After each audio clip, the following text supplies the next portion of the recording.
네, 일단 반갑고요. 오늘 이제 또 황산 높은 곳에 올라갔다 내려오시느냐고 많이 힘들기도 하셨고 좀 일정도 조금 이제 뒤로 늦어지기도 했고 또 다음에 또 우리가 꼬치 먹으면서 이야기를 나눠야 되는 그런 상황, 일련의 상황들이 있어서 이제 살짝 좀 부담스러운 마음이 있기는 한데요.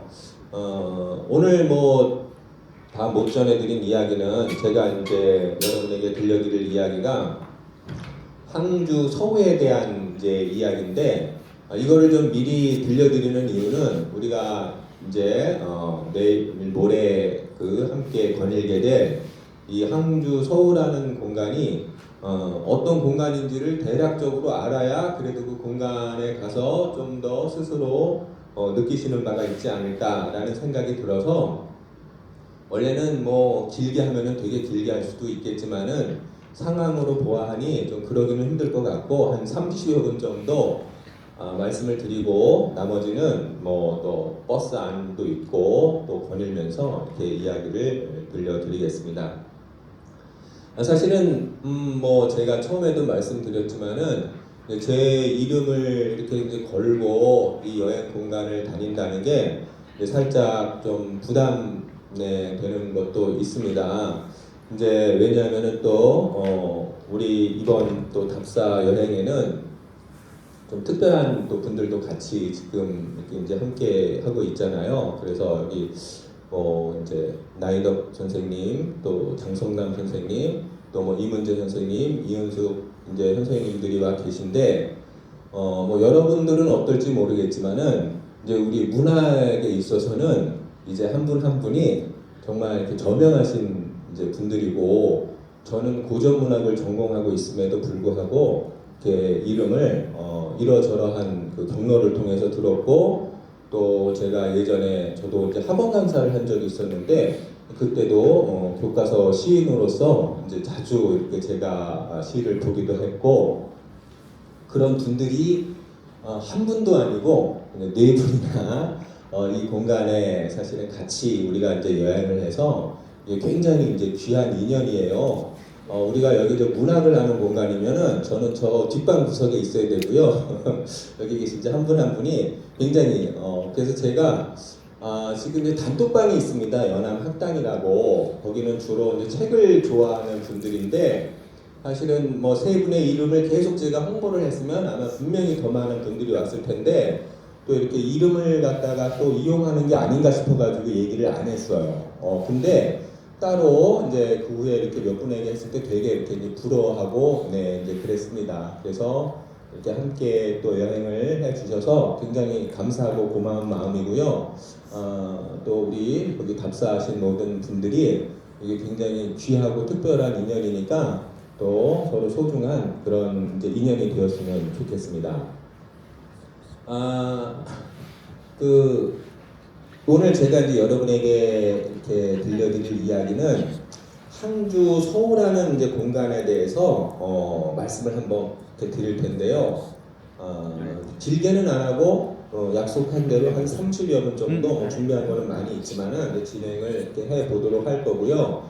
이 항주라는 공간이 잠깐 말씀을 드렸지만은 우리 이제 고전에서 보자면은 물론 가장 많이 거론되는 공간은 북경입니다. 왜냐하면은 우리 조선 시대에는 북경으로 사신을 다녀왔기 때문에 이제 뭐 우리 조선의 사신들이 북경이라고 하는 옛날에는 연경이라고도 불렀죠. 옆나라의 수도라서 이제 그런 공간인데 북경 다음으로 많이 회자되는 공간이 무엇인가를 생각해 보면은 항주일 것 같아요. 근데 이제 왜냐하면은 이 항주라고 하는 공간이 우리 조선의 지식인들에게는 하나의 이제 이상향과 같은 그런 공간의 이미지를 갖고 있어서 정말 또 많은 지식인들이 이 항주에서 묻히기를 바라고 꼭 가보았으면 하는 그런 공간이었고요. 하지만은 단지 조선의 지식인들뿐만이 아니라 이제 그래도 나와 있지만 마르코 폴로도 세계 곳곳을 여행하고 나서 이 항주를 세계에서 가장 아름다운 도시로 이렇게 이제 일컬은 공간입니다.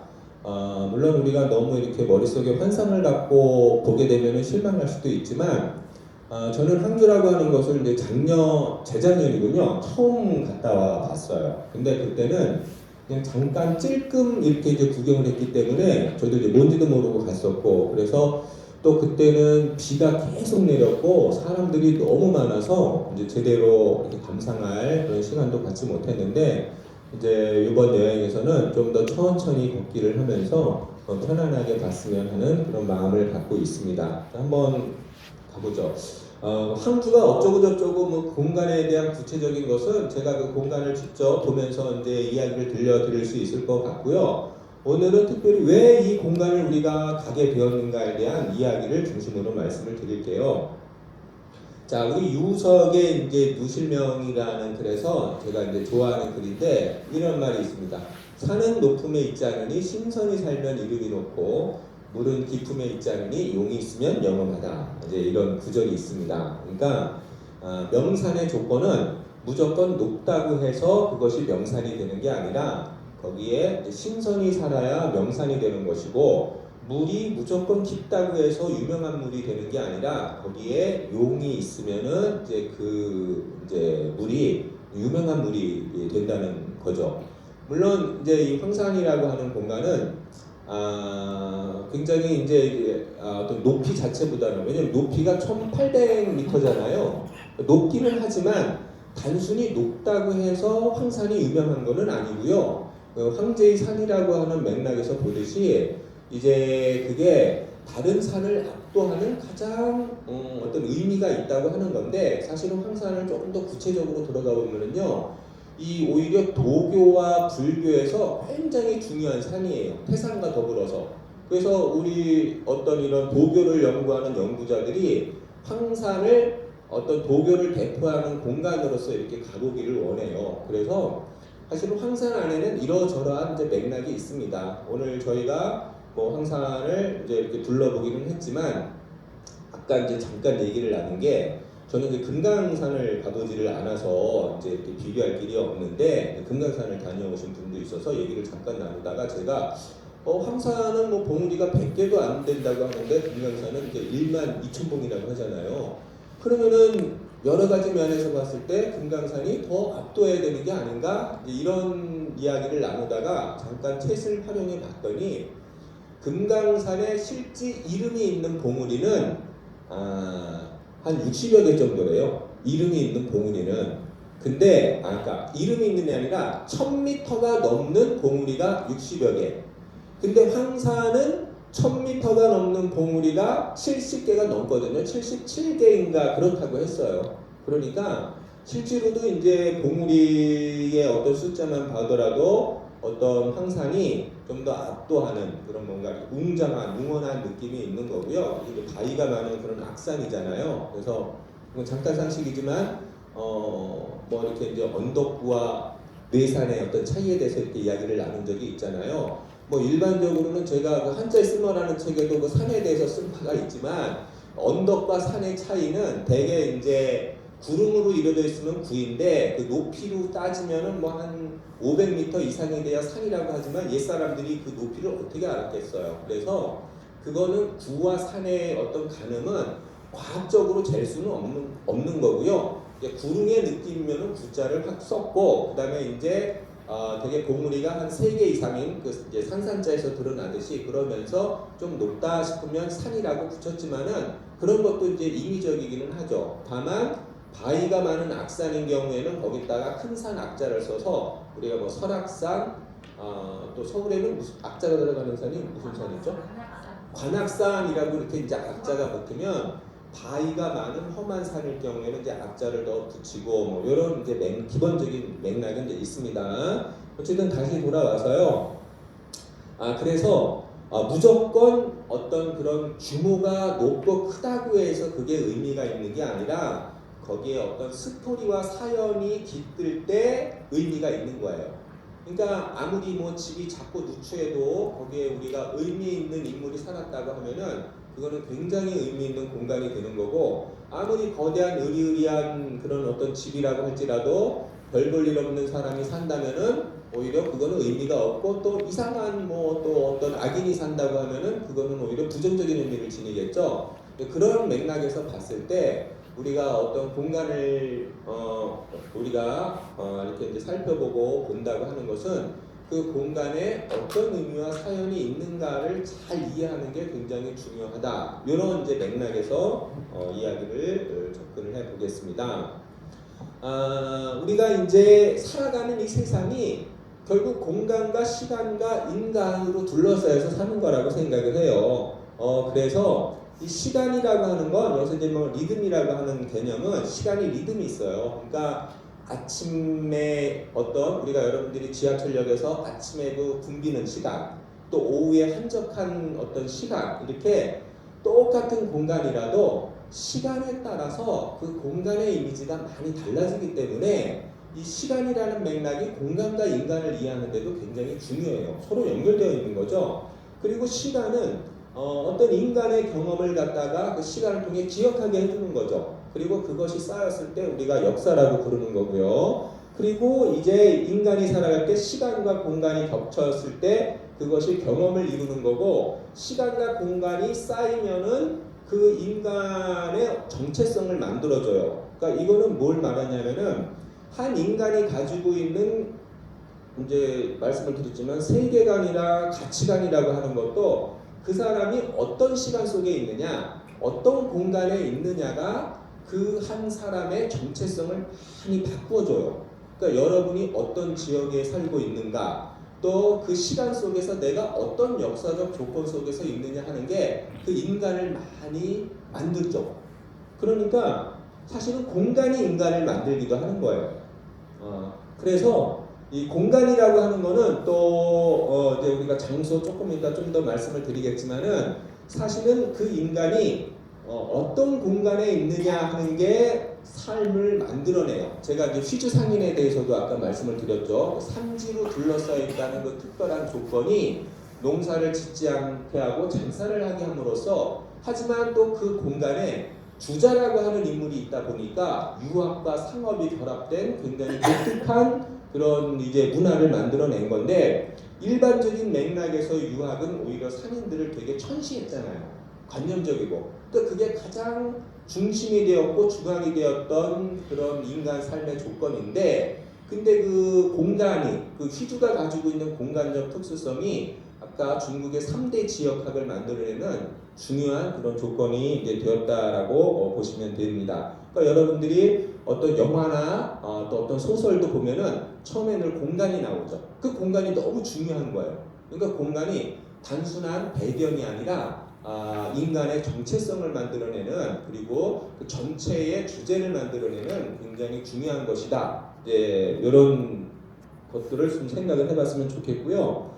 요거는 제가 짧게 빨리 가겠습니다. 우리가 뭐 근대의 공간은 굉장히 어떤 물리적이고 그런 관념적인 이미지만은, 시간 보면서, 근데 어쨌든 저 두 사람이요, 이제 그 인문주의 지리학, 또 인본주의 지리학을 하는데 공간과 장소라는 개념을 인문학에서 좀 구별을 해요. 그래서 흔히 우리가 이제 물리적으로 여러분들이 아는 추상적인 이런 막연한 이런 것을 공간이라고 한다면, 이제 거기에 어떤 한 인간의 경험과 실존이 이제 이렇게 녹아 있을 때 그거를 이제 장소로서 이렇게 구별을 해가지고 장소성이라는 개념, 또 뭐 장소 상실이니 이런 개념들이 이제 많이 있는데, 사실은 이게 재밌는 게 이게 이제 근대 이전에 우리 고전의 어떤 이 동양의 인물들은 이런 인본주의 지리학에 부합하는 그런 공간인식을 가지고 있었어요. 그래서 공간이라고 하는 게 어쩌면 한 인간의 자궁과 같은 그런 생각을 가지고 있어서 공간 자체가 자기의 어떤 그런 인격을 동일시했죠. 그러니까 여러분들이 저기서 알고 있는 율곡, 태계, 다산, 연안, 완당, 성원은 전부 자기가 사는 동네이거나 자기가 사는 동네의 유명한 호수이거나 자기가 어떤 거처하던 중요한 공간이에요. 다. 그 공간을 자기와 일체시켜요. 또는 자기 집에다가 자기가 지향하는 가치를 담아서 그 당호라고 부르는데, 그 집의 이름을 갖다가 자기의 호, 자기의 정체성과 이렇게 이제 일치를 시켰고, 예전에는 이제 뭐 중국인들과 이렇게 서로 우정을 나눌 때 어떻게 선물을 했냐면은 자기가 사는 집을 그려서 주는 게 우정의 징표였어요.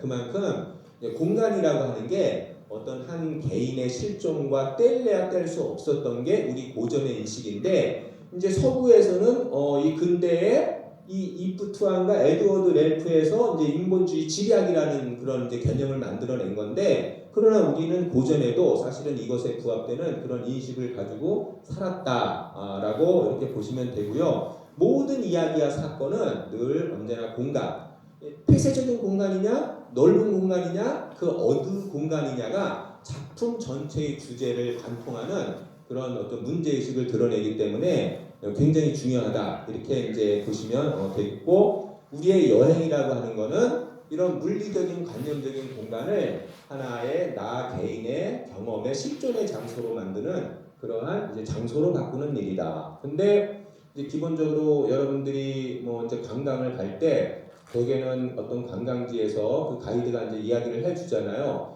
그래서 어떻게 보면은 이제 100이면 100사람이 그 공간에 대해서 똑같은 생각을 지니게 돼. 비슷한 생각.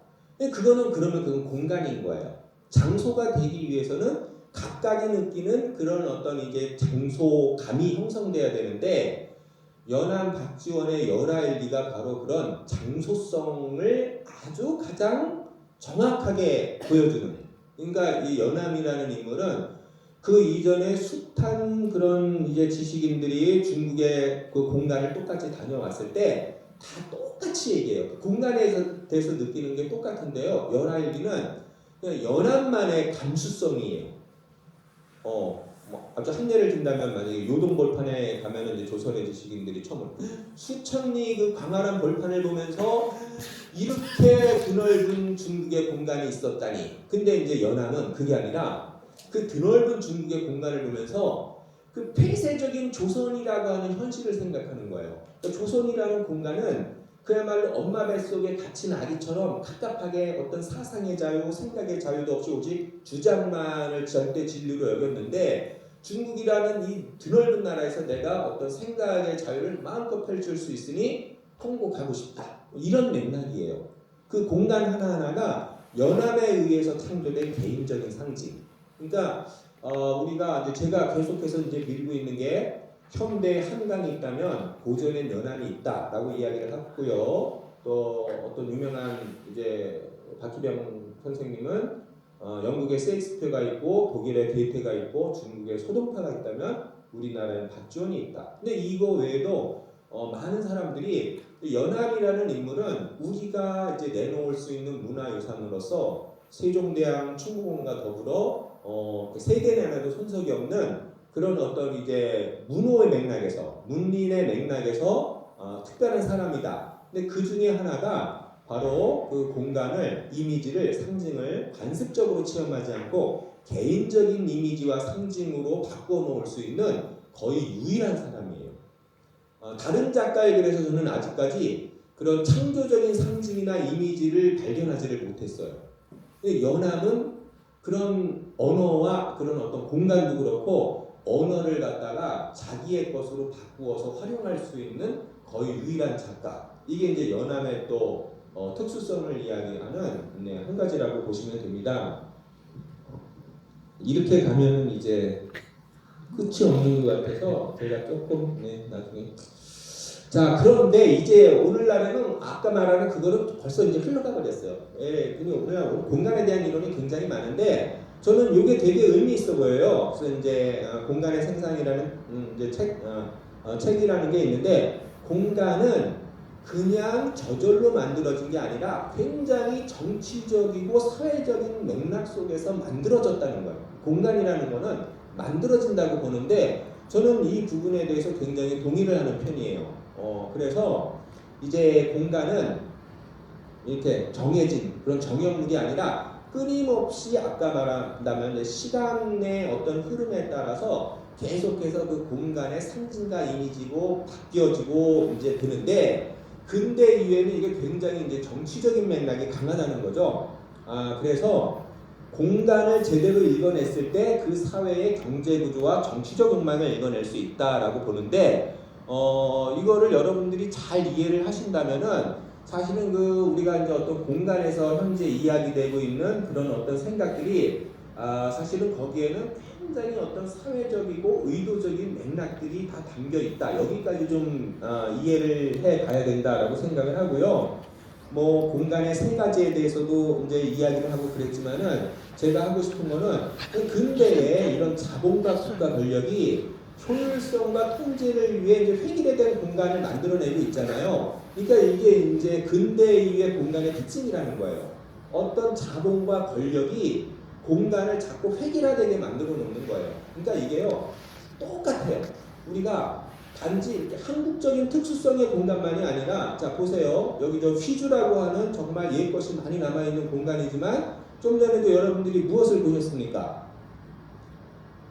그 스타벅스 다 침투해 있어요. 그러면서 점차 이게 이제 획일화돼 가는 거예요. 아마 틀림없이 이제 그 공간에 더 하나씩 늘어날 거예요. 그러면서 이제는 그 사회만이 가지고 있는 특수한 공간의 성격이 드러나는 게 아니라 어디를 가도 똑같은 공간이 만들어지는 거예요. 이렇게 획일화되고 있는 거죠. 근데 이제 앙리 르페브르는 이것에 대한 이제 문제의식을 갖는 거예요. 그래서 차이의 공간이라고 하는 것을 주목을 하는 거예요. 이건 이제 저항과 희망의 공간. 이런 것들을 해내는 사람들에 주목하는 게 사실은 이제 이 앙리 르페브르는 뭐 예술가들이라든가 이런 사람들이. 그래서 예컨대 제가 이제 작년에도 국경에 무슨 우리가 같이 갔었어요. 조 대표님이랑 같이 갔을 때 그 예술국에 뭐였죠? 789? 798. 798네. 죄송합니다. 798 거기가 원래는 그냥 공장 단지였대요, 처음에. 그죠? 공장 단지였는데 거기에 이제 완전히 버려진 그런 공간이 되었는데 예술가들이 하나둘씩 와가지고 거기에 이제 만들면서 예술가들의 그런 공간이 된 거예요. 그러니까 그런 것들이 이제 이 앙리 르페르베에 따르면 바로 여기는 차이의 공간이 되는 거예요. 그런 맥락으로. 그러니까 그런 의식이 중요한 거야. 우리가 그러한 어떤 추상적인 공간을 차이의 공간으로 만들어내려는 그런 노력과 의식이 되게 중요해요. 이런 의식이 없다면 아마 이제 계속 우리의 미래 사회는 이 자본이라고 하는 권력에 의해서 전 세계가 다 비슷한 공간 속에 살아가는데, 이거는 사실은 또 뭘 말하냐면은 강대국들의 제국주의 논리에 의해서 다 종속되어 가는 걸 말하거든요. 그러니까 각각의 사회가 각각의 공간이 다 차이의 공간이 될 수 있어야 되는데, 이런 것들이 우리가 자꾸 이 자본의 논리 아래 다 이렇게 이제 무력화되어 가는 현실에서 이런 차이의 공간을 만들어낼 수 있는 그런 의식이 저는 중요하다고 보고요. 공간은 그래서 이제 권력의 무대이지만 한편으로는 이런 차이의 공간을 만들어내기 위한 투쟁의 장이다. 뭐 그런 것들이 이제 광장이라는 개념이 되게 중요한 거죠, 사실은. 오늘날에 이제 이런 광장이 20세기의 그 광장이 어떤 그런 민주화 항쟁의 중심이었는데 많이 이제 뭐 훼손되고 있다라는 말을 이야기하고 있는데, 뭐 한번 좀 생각을 해 보시면 좋을 것 같습니다. 그래서 조금 더 구체적으로는 안 들어가겠습니다. 자, 이제 그런 맥락에서 조금 더 이제 접근하면은 이제 항주 중에서도 이제 서울을 얘기하겠습니다. 이건 뭐 중국인들이 하는 얘기예요. 하늘엔 천국이 있다면 땅에는 소주와 항주가 있다. 제가 오늘 이제 황산을 갔다 오고 나서 황산은 그냥 제가 오늘 그냥 처음이자 마지막이 되고 다음에 가면 그냥 소주 항주를 여행하는 것도 괜찮지 않을까 뭐 이런 생각도 들었던 게 저는 되게 좋았는데 힘든 분들이 많을 것 같다는 생각은 들었어요. 그 정상까지 가는 데는 조금 생각을 해볼 필요가 있겠다라는 생각이 좀 살짝 들긴 했는데요. 이런 어떤 찬사들을 보내요. 그런데 우리 조선의 지식인들에게 왜 그러면 이제 이 서울이라는 공간이 하나의 이상향이 될 수밖에 없었는가? 우리 현대 사회의 문학의 주류는 소설이지만 우리 고전 시대의 문학의 주류는 한시입니다. 근데 수많은 한시 작가들이 있잖아요. 여러분들이 아시는 뭐 이백, 두보. 근데 가장 최고봉은요 소동파예요. 이 소동파는 어떻게 생각을 하시냐면 되냐면은 이 중국인들이 소동파를 좋아하고 존경하는 그런 어떤 마음은 오늘날 우리가 세종대왕과 그다음에 저 충무공을 이렇게 이제 좋아하는 그 이상이다라고 보시면 됩니다. 그런데 그게 단순히 중국뿐만이 아니라 이 중국을 중한 나라로 섬겼던 조선의 지식인들도 소동파를 똑같이 받아들인 거예요. 이 소동파라는 인물은 이제 좀 더 자세한 거는 그냥 뭐 내일 버스 다니든 어떤 그 공간에서 이야기를 하기로 하고요. 어쨌든 모든 분야에 걸쳐서 인품, 문학적인 역량, 그 다음에 뭐 여러 가지 조건에서 사상적인 측면에서도 굉장히 좀 이렇게 남다른 탁월한 면모를 갖춘 인물이었다. 그래서 고려 시대 때 이제 과거 급제자가 이렇게 33명이거든요. 최종 과거 급제자가 3년에 한 번. 그러면은 과거 급제자가 나오면 그런 얘기를 했어요. 올해도 33명의 소동파가 나왔고, 사람들이 시는 다 소동파의 시를 갖다가 외우고 시험 문제도 소동파 관련된 게 나오는 거예요. 그 정도로 인기가 있었고, 이제 조선시대로 넘어가면서 좀 더 그게 범위가 막 넓어져요. 뭐 당송판이 이런 개념이 막 생기면서. 하지만 어떻게 보면 유일하게 근대까지도 그 인물에 대해서 동아시아, 그러니까 한중일 삼국에서 제사를 지낸 유일한 인물이 소동파라고 해도 될 것 같아요. 그러니까 소동파를 제사를 지내는 문인들이, 그런 풍조가 중국에도 있었고요. 우리나라 추사 김정희도 그랬어요. 제사를 지내요. 소동파의 생일에. 일본에도 근데 그게 있었어요. 그러니까 소동파가 우리가 생각하는 것 이상으로 대단한 인물이었는데, 그 소동파가 이 항주 지역에서 항주 자사, 그러니까 지금 말하면 시장을 말해요. 항주 시장을 하면서 소동파를 너무 좋아했고, 또 그 이제 치수 사업으로서 그때는 이제 막 이렇게 그 물이라는 개념이 가장 중요하죠. 고전 시대에는. 왜냐면 농사에 있어서는. 근데 그 치수 사업의 이론으로는 소재라고 부르는 이제 그런 어떤 애민 정신으로서 또 소재도 만들고 하다 보니까 이제 그 소동파가 가장 사랑했던 항주 서우. 그런데 그 소동파를 가장 따랐던 우리 고전 시대의 문인들, 이 이미지가 하나 있고요. 자, 여기 이제 뭐 보시면 알겠지만은 뭐 나중에 좀 더 자세하게 말씀드리겠습니다. 그냥 읽어보세요. 그래서 툭 하면은 서우. 마포에도 서우라는 지명이 서우를 딴 거고요. 수원에도 서우가 있습니다. 그리고 우리 고전 문학에 많은, 그래서 늘 그 조선의 문인들이 서우를 이야기해요. 예, 습관적으로.